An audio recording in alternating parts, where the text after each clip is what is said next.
Hi, everyone. Welcome so much to our event today. My name is Molly Larkin. I'm the Director of Operations at FourthBrain. We are so happy to be here with Chris Alexiuk.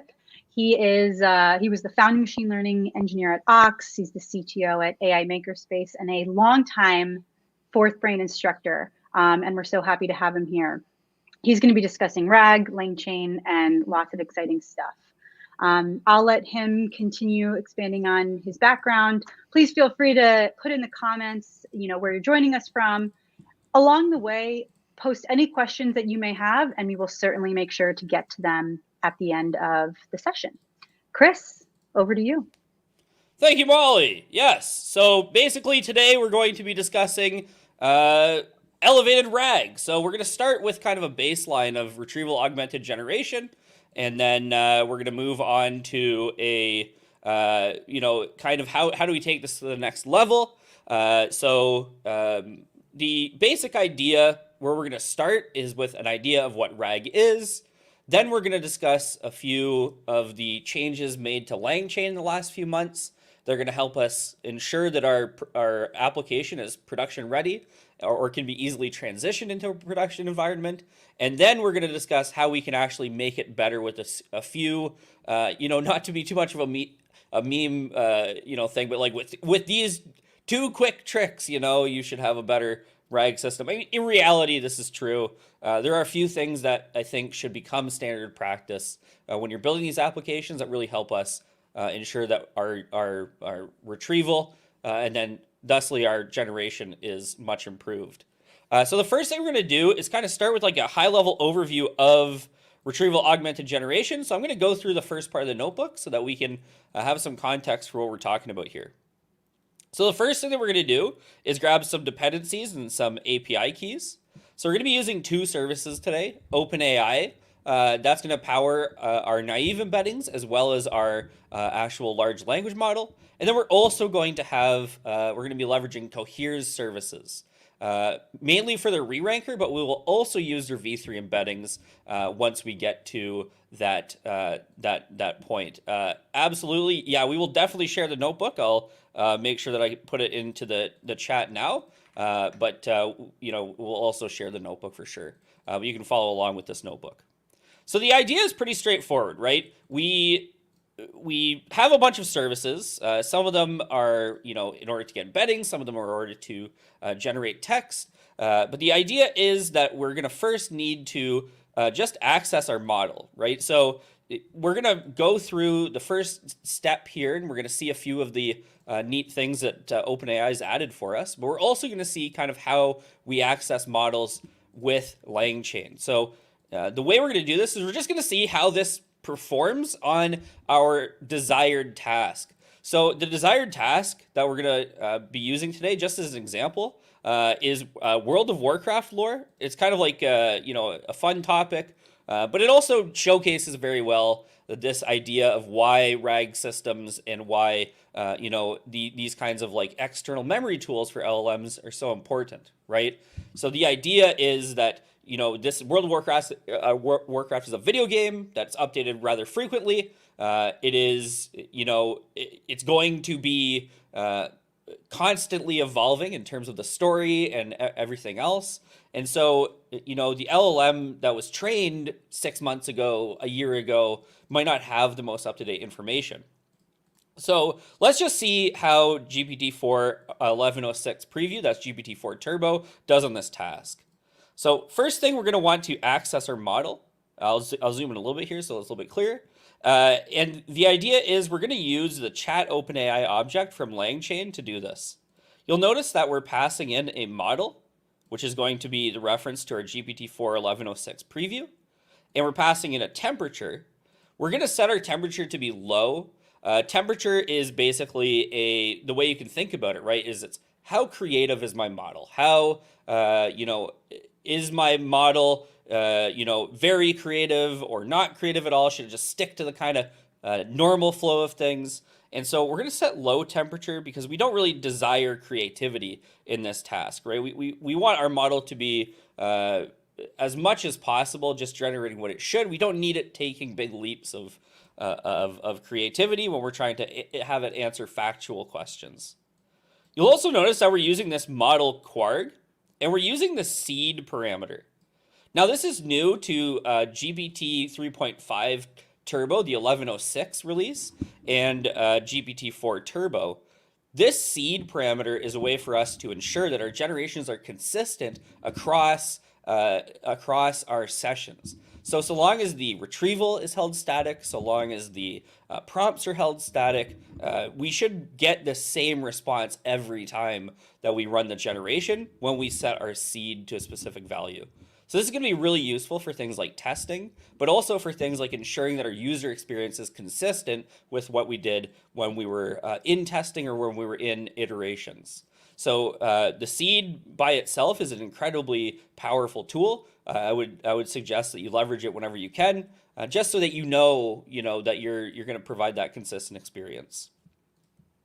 So that's how we set up our LLM. It's just the chat OpenAI object in LangChain. We're also going to set a chat prompt template. So we need some way to confirm or to provide information and text to our system. And so we're going to use the chat prompt template for this. You'll notice that we don't have anything in our chat prompt template, right? It's just this placeholder content object.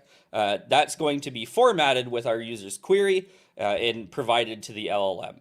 So someone asked if we want to inject a system prompt, how may we achieve this?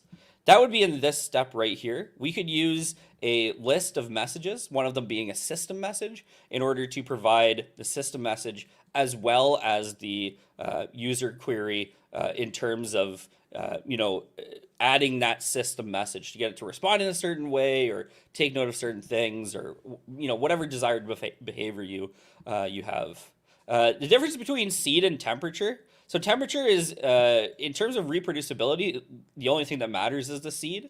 The temperature is going to be more towards what kinds of generations your model is creating. With higher temperature, settings, meaning more creative, less, more off the beaten path, less stock, responses or generations.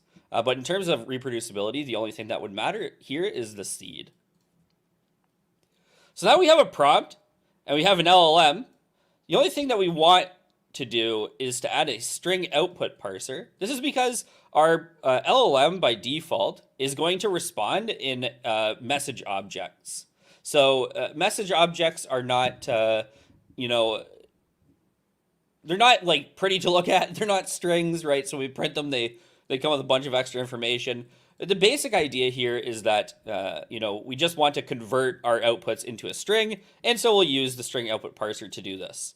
Now we're going to get into kind of the first bit of actual kind of new from LangChain, which is the LCEL. You'll notice that for our LLM, we have this input schema. We also have an output schema. And then our string output parser has an input schema and an output schema. Now, with LCEL, the way we compose chains has changed a little bit. It's become a lot simpler and it's become a lot more straightforward and I think intuitive. But one thing that is a little bit different is that you need to make sure you're matching up your input schemas and your output schemas across components. So say, for instance, I wanted to, connect this LLM with a string output parser. Well, the way that I would do that is by verifying that my output schema of my LLM, which is this big JSON object here, is the same or shares components with my string output parser. You'll notice that my output schema for my LLM has this, human message, chat message. It's also got an AI message, right? And then the input schema of my string output parser also has this AI message.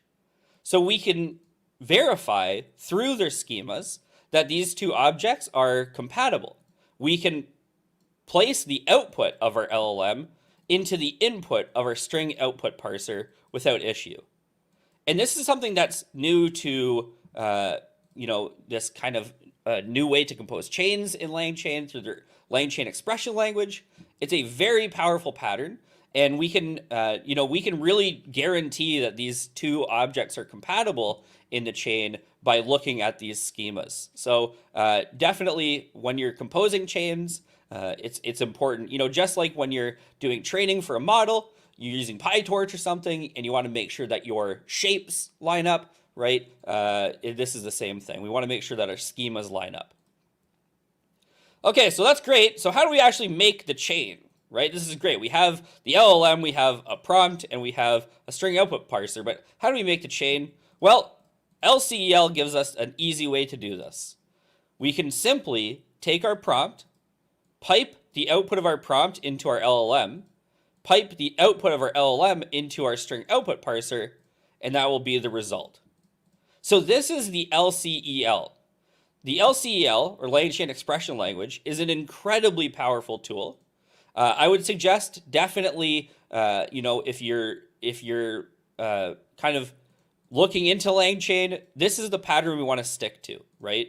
So the LCEL is a way to ensure that you're getting the kind of production benefits of LangChain without needing to, change the pattern when you're composing chains in iteration or in prototyping.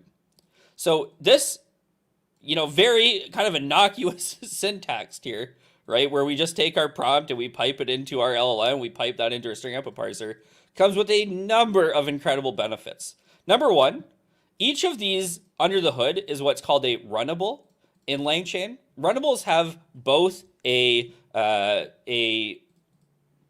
async as well as a synchronous implementation.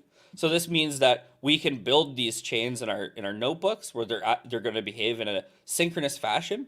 But when we go to production, they're going to be able to behave in an asynchronous fashion where it makes sense. They're also automatically parallelizable. So whenever a certain component of your chain can be parallelized, it will be parallelized. So already, when we're talking about moving from the notebook to production, we have two major benefits. There's a number of other more fiddly benefits, but those are like the two kind of like, blow your mind. You don't have to have anyone re-engineer the chains you're making. You don't have to worry about adding these kinds of features. You get to just go ahead and, have those benefits out of the box. Most of the objects or components in LangChain are runnables now. So it is absolutely a very powerful pattern. Can you set up DAG style execution like grouping dependencies? Yeah, you sure can, Dino. You can run certain parts of the chain in conjunction with each other or make them rely on each other. All of these things can be done fairly straightforwardly. So that's our chain built with LCEL, right? Where all we're doing again is we're just piping the output of prompt into LLM, piping the output of LLM into string output parser. So how do we call it? Well, basically, all we have to do is call the .invoke method on our chain, and then we're going to pass in content. Now you'll notice that our prompt template up above here has this content object it's expecting. And so that's why we pass in content, right? When we invoke our chain, we have to invoke our chain on this formatable object. So we pass in the content, in World of Warcraft, who is Fyrak? And it has no idea, right? It does not know who this character is, does not care who this character is because it was trained a while ago. It even kind of points out its own problem, right? It's a constantly evolving game with regular updates, expansions and patches, introduce new content, characters, and storylines. So, the LLM is able to address the fact that it has this specific problem, but it still doesn't know the answer. And so this is kind of where RAG comes in, right? This is why RAG is such a powerful tool. Aside from the fact that it can ground your LLM and reduce the amount of, say, hallucinations you get, it also, can be used as external memory for a model to add awesome new information. So let's look at how this is going to happen. Before we kind of go through the code, I just want to walk through kind of mental model for retrieval augmented generation. So retrieval augmented generation comes down to kind of one key component, right? And that's the idea that our models are very good at learning in context.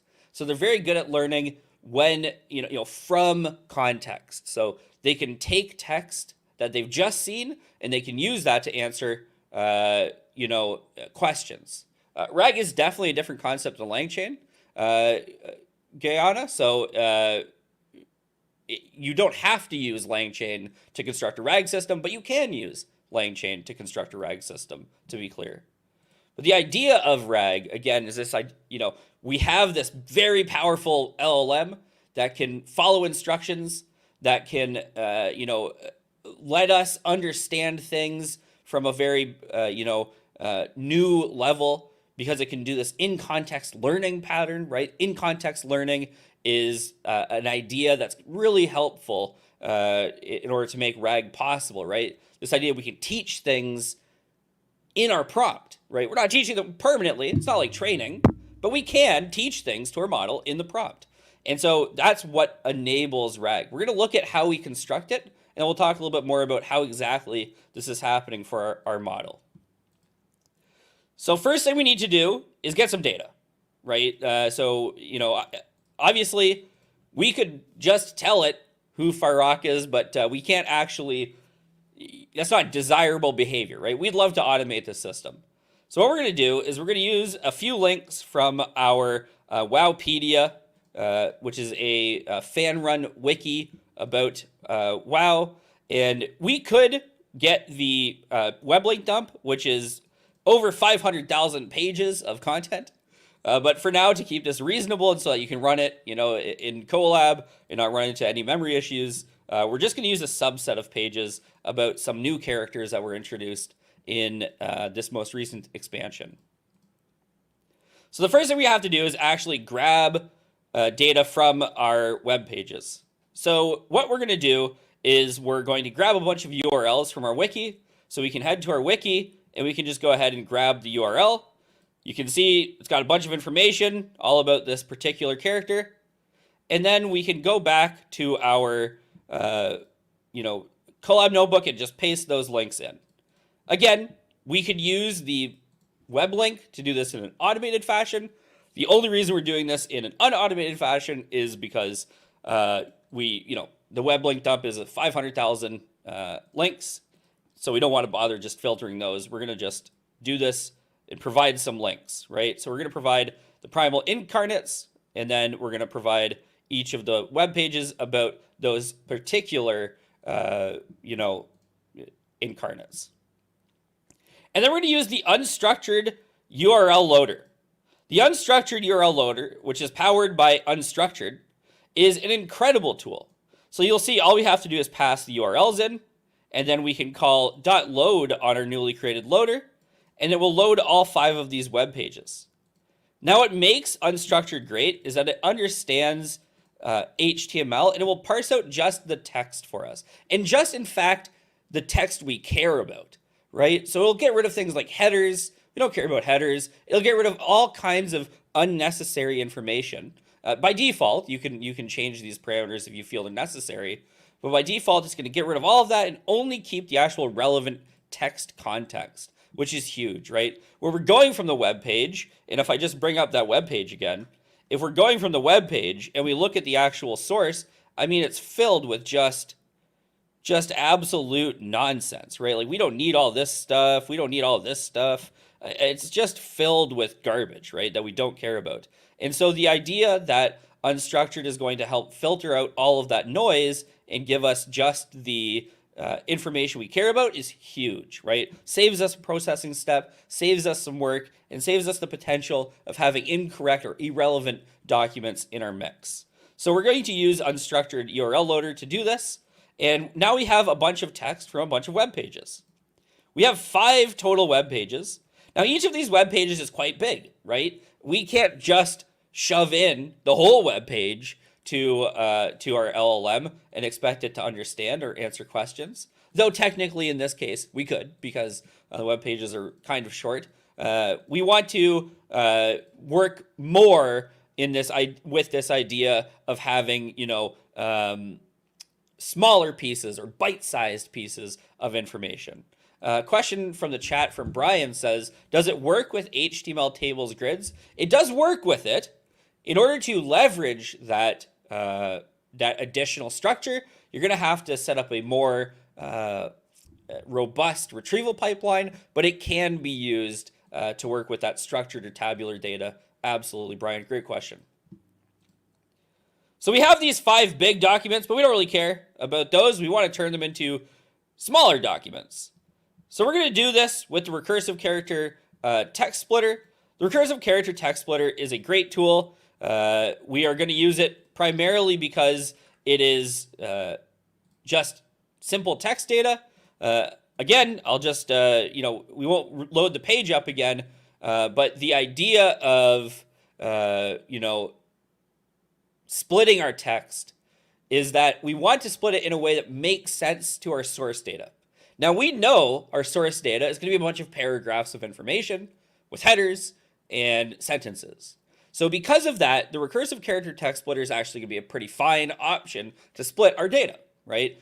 The idea is that we're going to be splitting first by those headered sections, then by our paragraphs, then by our sentences. And that's going to really help ensure that we have split, as good as possible with our data.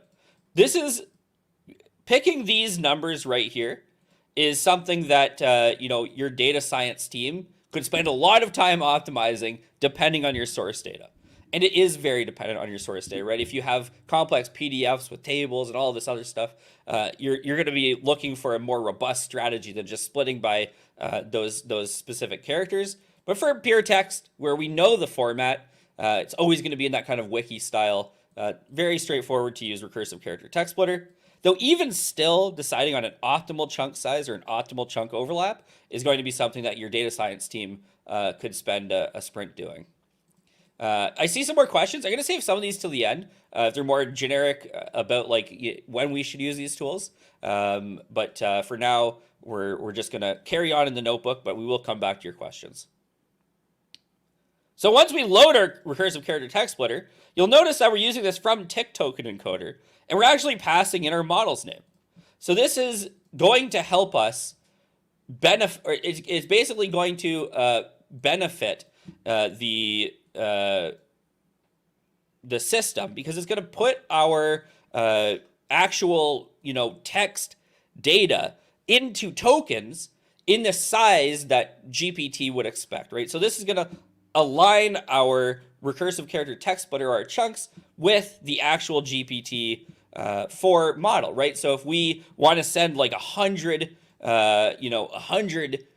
tokens to our endpoint, we're going to actually send 100 tokens to the GPT-4 1106 preview endpoint.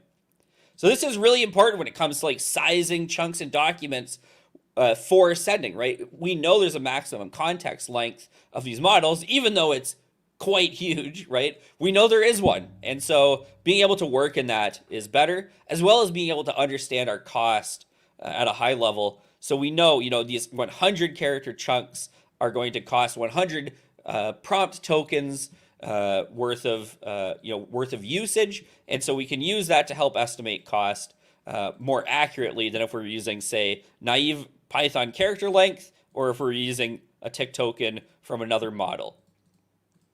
Yes, so the chunk size in this case is tokens, not characters, because we're using the tick token encoder. So this is a pattern that I would suggest you get into. Again, when we're talking about moving these systems to the next level or elevating them, these are the things that we want to do. Nick has a great question. Why not match the chunk size to token input capacity? We kind of have this understanding now that models are quite bad at understanding really long contexts in full. And so with no guarantee to having our desired context being at the start or the end of our list of contexts, filling up the context window might actually reduce our performance by putting it into the middle, where the LLM is less likely to be able to leverage it in a meaningful way. So because of this kind of limitation of longer context windows, we'd love to come in under the context window limit with our contexts, so that we can understand and be sure that we're considering each piece of context better. What we should really do is improve our retrieval mechanism as opposed to overloading the context window with information. Once we've set up our text splitter, though, all we have to do is split documents. There you go. Basically, that's all we do. And then they're split. So we go from 5 documents to 139 documents, which is much more reasonable. And each of those documents will be in and around 100 tokens long, and there will be no overlap between them. Again, these numbers are something your data science team can spend a whole sprint on. So it's not, they're not locked in, and they're not selected in a way that's meant to be the most effective. They just are being selected. So we have 139 documents now. So the next step is we want to embed these, right? So if we think about what RAG is doing, right? If we start from kind of like the R of RAG, the retrieval side of RAG is doing something very straightforward. It's going to take a query that we have, and then it's going to give us documents that are related to that query. Now, in the first version of RAG we're going to see today, all that means is that it's actually retrieving the most relevant documents as determined by a dense vector search powered by cosine similarity. So that's a lot of words, but basically all it means is we're going to take every one of our contexts, so every one of these 139 documents, and we're going to get a numeric representation for that document. Then we're going to do the same process for our user's query, and we're just going to check using cosine similarity every single document against our user's query, and we're going to choose the N or K most relevant documents. But in order to do all of that, we have to embed our documents. So we're going to go down here, and we're going to start with OpenAI's embeddings. You can see we're just using OpenAI's embeddings from LangChain. LangChain makes a lot of the implementation of this extremely straightforward. So thanks to LangChain. So we have our OpenAI's embeddings, and that's it. That's how we get our embeddings. No, that's how we set up our embeddings model. Now we actually want to embed these, but we also want to associate them with our text context, right? Because we don't want to pass vectors to our LLM. Our LLM's not going to have any clue what these vectors mean, right? So we're going to associate all of these vectors with text. And to do that, we're going to use a vector store. We're going to be using Face today. This is Meta or Facebook's version of a vector store. It's just super efficient, really lightweight, and you can substitute this with whatever solution that you most prefer. But this is just like a great one. Out of the box, works every time. And what we're going to do is we're going to pass in from documents a bunch of documents. Those are 139 documents, as well as our embeddings model. And what this from documents method is going to do is it's going to construct a bunch of document embedding pairs, and then it's going to insert them into our Face vector store. And that's it. Now we need to convert it to a retriever, which we can do with the .asRetriever method. That's all we got to do. This is going to let it use the retrieval API so that we can put it into our chains, and it'll be great. So this is great.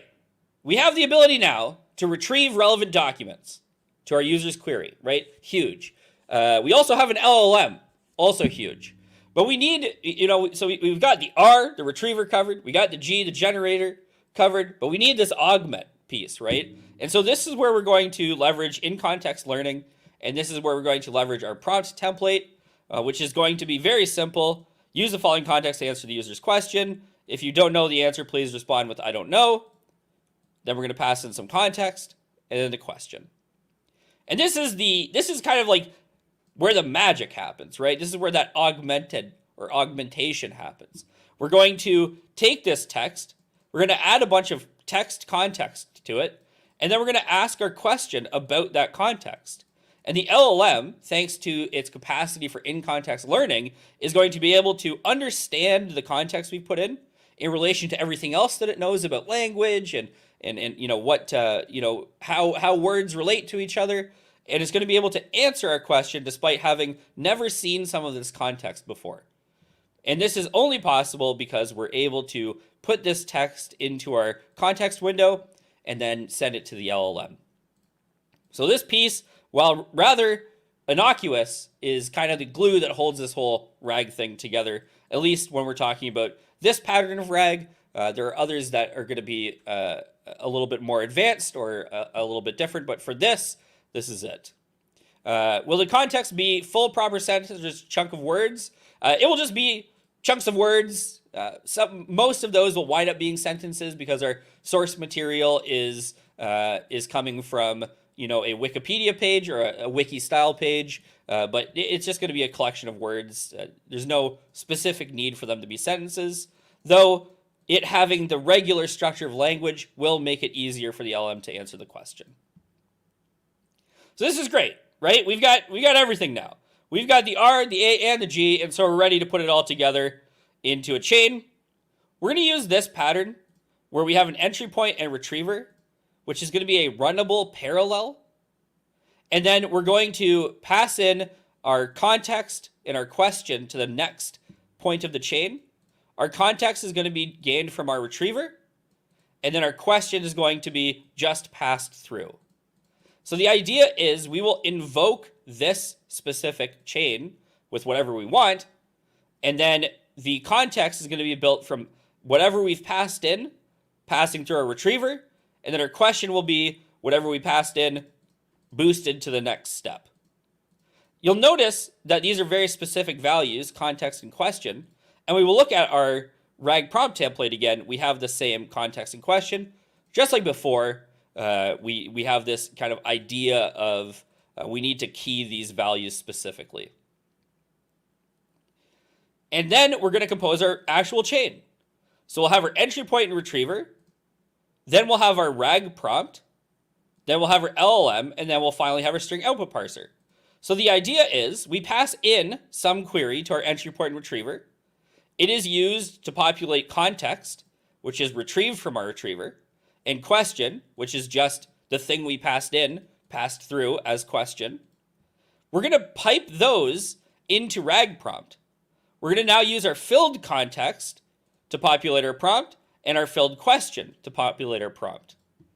We're going to pass the result of that, which is the formatted prompt, into our LLM, and then we're going to pass the output of our LLM into our string output parser to turn it into a string. And then we can ask questions like, in World of Warcraft, who is Farok? And we get this very comprehensive answer. This is all true, and this is all relevant to today, right? So this is it. We've added that information to our LLM. Before GPT-4 Turbo was not able to answer the question, and now it is. And that's the power of RAG, right? I mean, it's a very, very powerful pattern. For a number of reasons, this is just one of them, but it is a very powerful pattern. And you'll notice, again, that we have this very simple kind of, chain that we build where we're able to really visually see what's happening, right? We pipe one into the next, into the next, into the next. This is a very powerful pattern, and LCL makes it really, really, really, really good and easy to deal with. So this is great, but we could take it to the next level kind of quickly, right? Kind of easily. And so we're going to do this using a few, I would say, like stock things that you should think about when you're building these systems, which is going to be the part where we elevate this RAG with LangChain. So we're going to first combine our dense vector search retrieval with a sparse search to provide a better range of context. We're going to talk about exactly what that means in a second. And then we're going to add a re-ranker to our retrieve context to ensure we have the most relevant information. And again, we'll talk about that in a second. But the idea is like these kinds of things are very much low-hanging fruit that I would expect you to just be doing in whatever RAG systems you're using. You don't have to use the exact technology that you see here, so you don't have to use exactly the sparse search that we're using. You don't have to use exactly the re-ranker we're using. But these things will improve the quality of your system quickly, and they're fairly straightforward to implement. The idea of Cohere's marketing saying like it's just one line of code and improves your RAG is pretty true, to be honest with you. So let's look at first hybrid retrieval. So hybrid retrieval is a strategy we can use to improve our RAG pipeline. And the way it works is we have two different kinds of retrieval. We have this kind of idea of dense vector search, And we have the idea of sparse search, right? Dense vector search is very good at retrieving things that are semantically related. And then sparse search is really good at just like searching up keywords, right? But these two things are very complementary, right? And they're going to improve the amount of relevant context that we get, you know, in a really noticeable fashion. Because say, for instance, you have a query that's very loaded with additional unnecessary semantic context, right? And you have a, you know, you're going to not hit what you want to some of the time. You might over-index on some of that unnecessary semantic information. And the same thing with sparse search, right? Keywords are not enough to get the relevant context every time. What if our actual desired thing is close to the keyword, or it relies on the semantics of our query? And so by combining these two together, we can build a much more performant system that's able to answer better questions. And we'll talk about the advantage of using runnable parallel at the end of the walkthrough here. Now, we're going to retrieve 10 documents because of the next thing we're doing, but you can retrieve like 2 or 3. It's up to you and what, you know, how much context you want to send to the LLM. Because we're doing this re-ranking step, we're not actually going to send 10 documents to the LLM. We're going to send a reduced subset of that 10. But, you know, you should pay attention to cost, right? We know the size of our documents is each 100 tokens. And so 10 documents would be 1,000 or 10 times, yeah, 1,000 tokens, which is, sorry, my brain just shut off there when doing that very complex arithmetic. But yeah, the idea is, you know, we're going to be sending a lot of tokens to the LLM, which is going to incur greater cost, right? So you have to do some balancing between the actual cost versus the performance. Someone's mentioned in chat, yes, you can use tools like Ragus to evaluate these pipelines to determine, you know, where that balance exists and what's worth what. But the idea here is very straightforward. We're going to set up a BM25 retriever from the same documents that we had before. So these are the same 100 chunked documents. We're going to set the BM25 retriever to top K of 5. So it's going to retrieve 5 of the most relevant documents. We're going to do the same thing for our vector store, but we're going to use the Cohere embeddings model, the Cohere v3 embeddings model, instead of OpenAI's Ada. The Cohere embedding model, if we look at it here, you know, got a lot of awesome marketing and stuff, got a bunch of, you know, ideas of performance. It's got a lot of different information here. But really, when we look at this, we can go to the MTEB leaderboard for Hugging Face. And when we go to the leaderboard, you'll see that the Cohere English v3 is quite a high way up the list. And that's why we're using it, right? It is of the closed sourced embeddings model. Right now, it's pretty much the best. And so that's why we're going to use it. The cost is extremely competitive with Ada, and otherwise, it just kind of performs very well. And so that's why we're going to use the Cohere embeddings instead of the OpenAI embeddings. Keeping track of kind of the best embeddings model is going to be something that is going to be able to take your RAG to the next level. You know, we can explore more advanced options like fine-tuning custom embeddings, but when we're coming from picking an out-of-the-box solution, walking over to the MTEB and kind of seeing where your embeddings model lives is going to be an easy way to make sure you're kind of choosing the best embeddings model that's out currently. And then you can do some Ragus evaluation to confirm if this is better for your use case versus OpenAI's Ada. So we're just going to shove that right back into a retriever with the Cohere embeddings. So we're going to re-embed all of our documents using the Cohere embeddings. And then we're going to set our search quargs K equal to 5, right? So we're going to retrieve 5 documents from our BM25 retriever, and then 5 documents from our face vector store powered by Cohere embeddings retriever. So the idea here is that we want to be able to retrieve 10 total documents. Now, just retrieving them by themselves is great, but we actually want to be able to re-rank them based on their relevance together. So what we're going to do is we're going to use this ensemble retriever.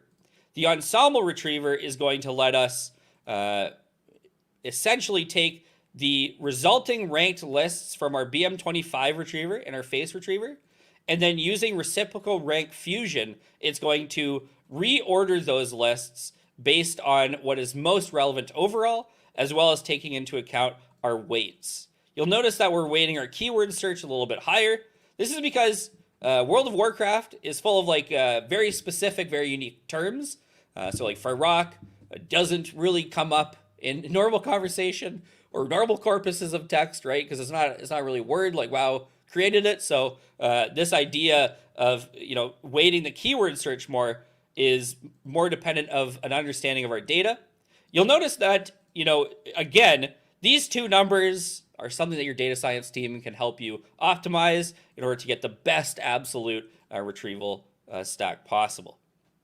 So that is our ensemble retriever. Again, it's going to take these two disparate lists of retrieved documents that are ranked independently by the relevance, and it's going to fuse them into one overall ranked list. So that's great. So now we have that. We'll go to our next step, and our next step is going to be re-ranking. So re-ranking is fairly straightforward, right? We have this idea that we retrieve, like, say, 10 documents, and they are in some way relevant to our context. A re-ranker is going to modify the actual ranking of those contexts using a more computationally expensive method that is better. So when we do this, someone previously had asked the question, what is a mechanism that ensures that retrieved context is relevant? A re-ranker helps us do that tremendously, right? So the idea is we cast a big wide net of contexts. In this case, we're getting 10 documents, right? Then we're going to re-rank those into the top 5 based on a more computationally expensive method. So the idea is we could re-rank every document in our corpus, but when we have tens of millions of documents, that's going to quickly become overwhelmingly expensive. Not sustainable, not possible, absolutely terrible idea, right? But with re-ranking, we can fetch a small subset of documents and then re-rank those. So we're not having to re-rank the entire corpus, just some subset that we've already determined by some other mechanism is likely relevant to our user's query. And so this is the power of the re-ranker, right? We have the ability to really understand relevancy and really ensure that we have the most relevant documents. So we're going to use the Cohere re-rank to do this. Cohere has a re-rank service, improve search performance with a single line of code. It's kind of a meme, but also it's pretty true. You should definitely, you can look at the whole page here, it's amazing, but you should definitely be using some kind of re-ranking process. You don't have to use Coheres, there's open source solutions, but some sort of re-ranking is going to be really critical to ensure that you have only the most relevant documents and that you can cast that wide net to try to fetch the correct context as well as possible. Then we're going to use, once we've set up the Cohere re-ranker, we're going to use this contextual compression retriever. The contextual compression retriever is going to do exactly what we just said. It's going to compress our base retrieved documents by our re-ranker. So the idea is we're going to fetch a lot of documents, then pare them down to just 5 with our re-ranker. And that's it. Now we can go ahead and we can build the same chain that we had before, the same pipeline, but with our re-rank retriever. And then we are good to call the question again in World of Warcraft, who is Farok? And then we get this very comprehensive answer that is, in my opinion, quite high quality, really gives us the whole story of Farok, really gives us everything that he's done and what his story has been so far in Dragonflight, which is the current expansion. And that is how we take RAG to the next level with LangChain, thanks to tools provided by Cohere, as well as tools that are standard in LangChain. Again, to be very clear, LangChain is a framework or the tool set we can use to orchestrate these tools, but it is not by itself a RAG service. It is something we can use to build a RAG service. And so we've got about 15 minutes for questions, so I can answer any questions that we have outstanding. And you can ask any new questions that you have as we go through. Yes. Oh, yeah. Okay. So, yes. So, what if none of our docs in the vector DB is relevant to the query? In that case, we rely on the magic of prompt engineering. So if you see when we set up our RAG, I'm sorry for all the scrolling. I know scrolling is the worst. Here we go.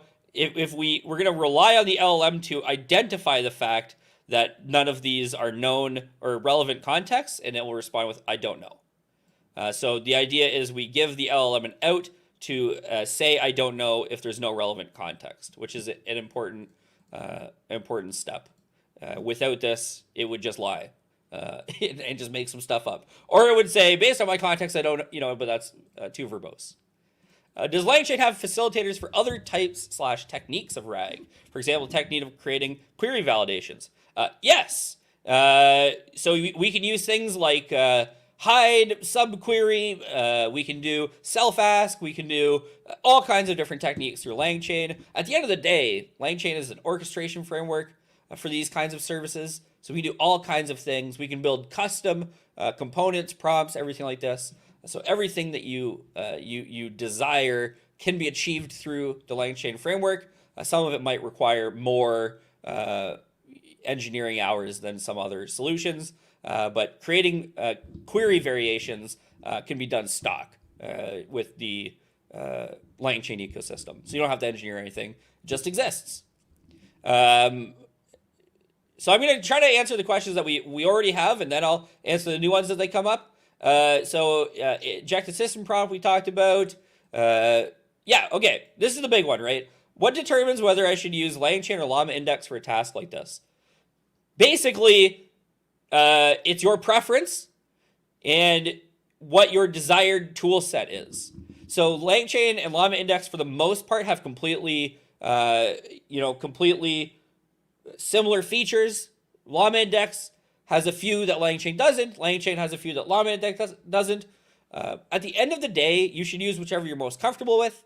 You should use whichever your app security team lets you use, basically. If I were to give an answer right now, and it's super biased to be clear, I would say LangChain because of LCEL. LCEL is such a powerful tool from going from the production or the notebook to the production environment that I think LangChain right now just has it gives you better velocity than Llama Index, but take that with a grain of salt.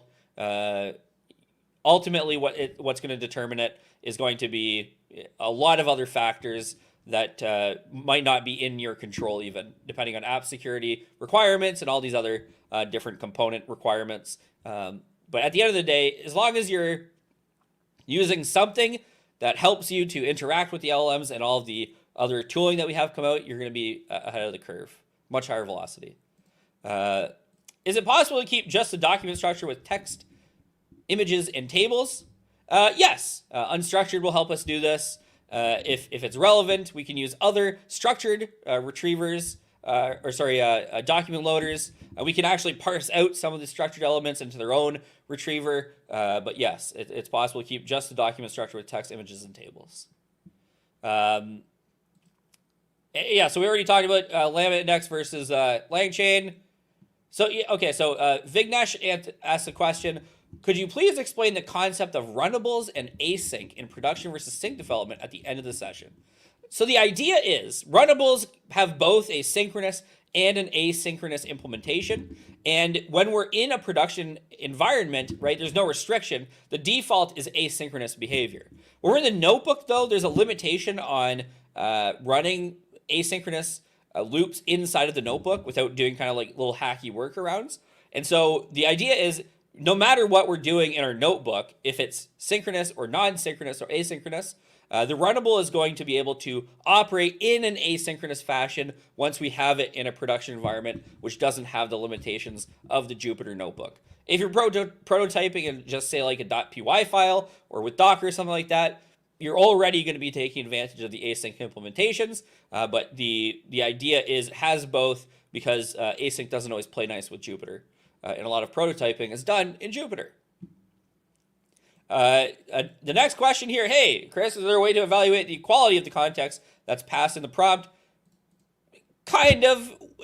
We could technically do this in every step, and we could add more pipelining to our system. The actual advantage might not be too good, and oftentimes we'll use an LLM to judge that. Well, we're actually using an LLM to judge it anyway because we're using the LLM to parse the context. And so, I would say like re-ranking is something that you should be doing to help with this. Using better retrieval methods, so like ensemble retrieval is what you can help with this, but ultimately we're going to let the LLM decide what the best context is when it sees it. And otherwise, any other method, we're getting very expensive in terms of the actual cost of our system. Marcelo asks, what is the advantage of using runnable parallel instead of just creating a train with retrievers? So this is in this section. These are parallel options. There's no technical benefit here because we have to wait for the context to be done before moving to the next step. But you could imagine a situation where we needed to do some kind of processing with our question, and then we could parallelize that process with the retrieval of the context. So if we needed to do processing on our question, say creating different queries, this is something that could be an advantage with parallel. In reality, it's just a nice pattern because it lets us call our chain directly, and so that's why we're using it.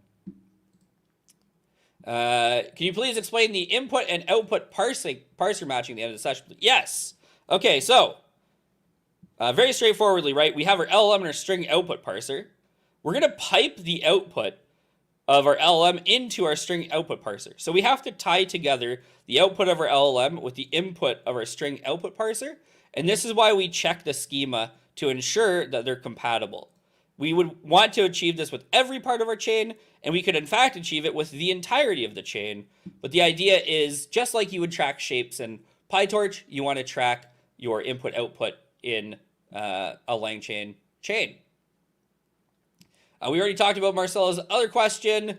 Every time we send a question in to-rag with all the documents and started vector counted as tokens we need to consume, just a token. It's all prompt tokens. So that's why we want to limit our context that we send.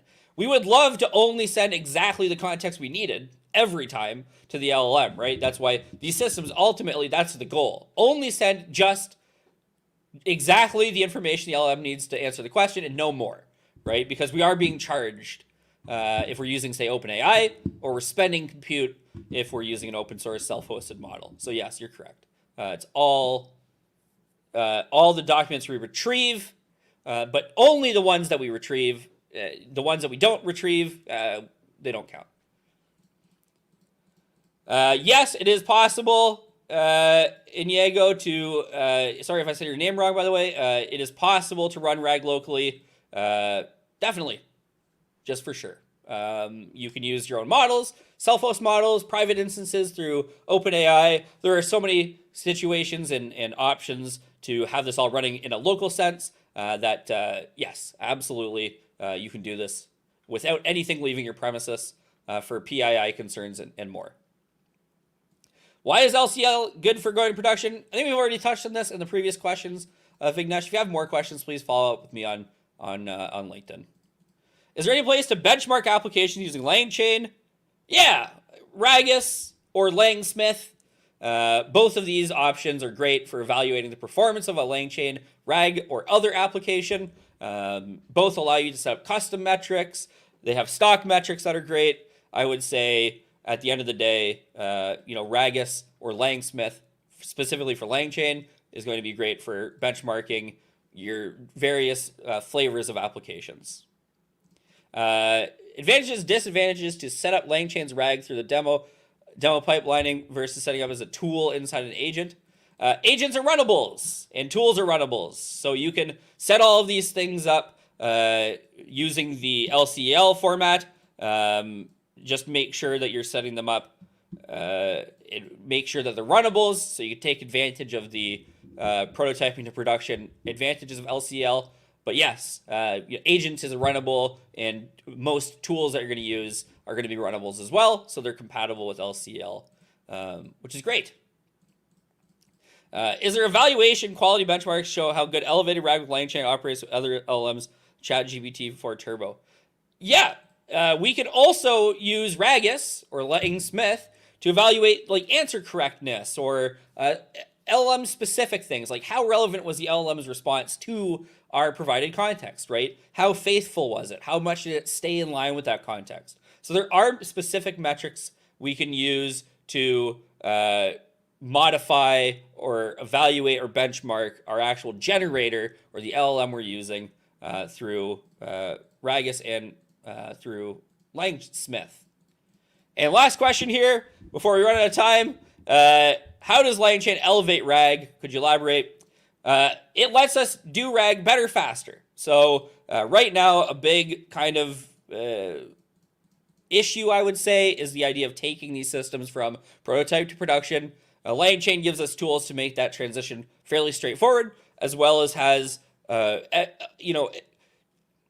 every day, someone discovers a new prompt pattern or a new tool pattern that makes RAG better, right? Or that makes interacting with LLMs better, or that makes hosting them better.